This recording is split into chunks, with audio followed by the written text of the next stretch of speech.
Can everyone see that? Yes, I think it's Can you coming see up. my Yes, screen? perfect. We can see. Okay, all right. Good evening once again from Nigeria. I am Dr. Ngozi. My own lecture is simple. It is the basic understanding of human rights.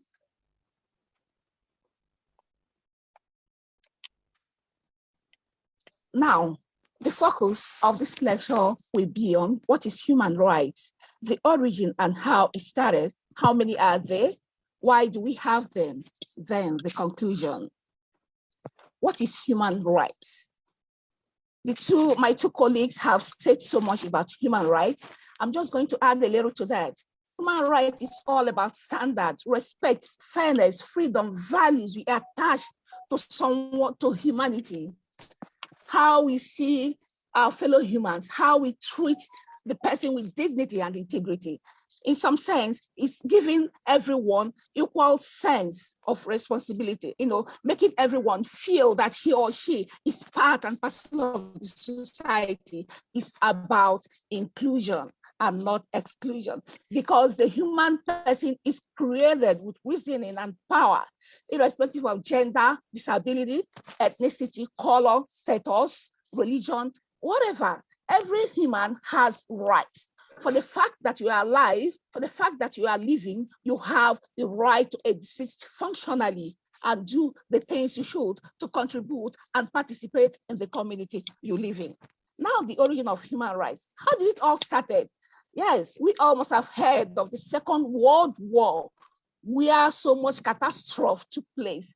When the history looked back and shudder at what happened during the World War II, when 6 million Jews were slaughtered, gypsies, persons with disabilities, all of them were terminated. You know about the gas chamber, and all those hills that took place then made the leaders to have a 360-degree turnaround to think and to begin to talk about how have we come to this? What are we going to do to make the world a better place for everybody? But then you might begin to wonder, does it mean there have not been, kind of rights or standards that make people to live and respect one another? Of course, there we are. In 2015, there was the Magna Carta. 2016, 28, there was the Petition of Right that set the rights on the people. 1776, 1789, the English Bill of Rights, the US Constitution and Bill of Rights. All these have existed. But then one major cross against this was that there was exclusion of women and some other things that were not so right that formed we have today our Universal Declaration of Human Rights, United Nations. This was proclaimed in Paris on 10 December in 1948, when the leaders come together and agreed on this document to help humanity, to save humanity from despair, from wickedness, and from all evil from their fellow humans. Today, the UDR has been translated into 500 languages, and it has been adopted by 56 members of the United Nations as of now.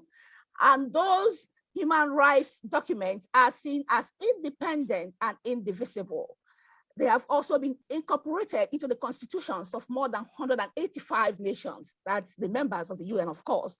And these UDR have achieved the status of customary international law, which are being used today in many countries.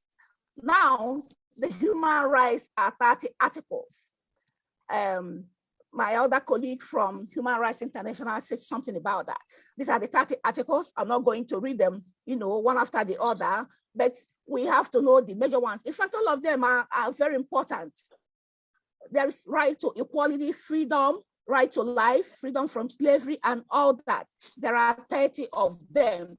And these 30 human rights articles are meant for us, They are meant for us to use so that the world will be a better place. We need to know this right, to use it for our own good and for the good of everyone.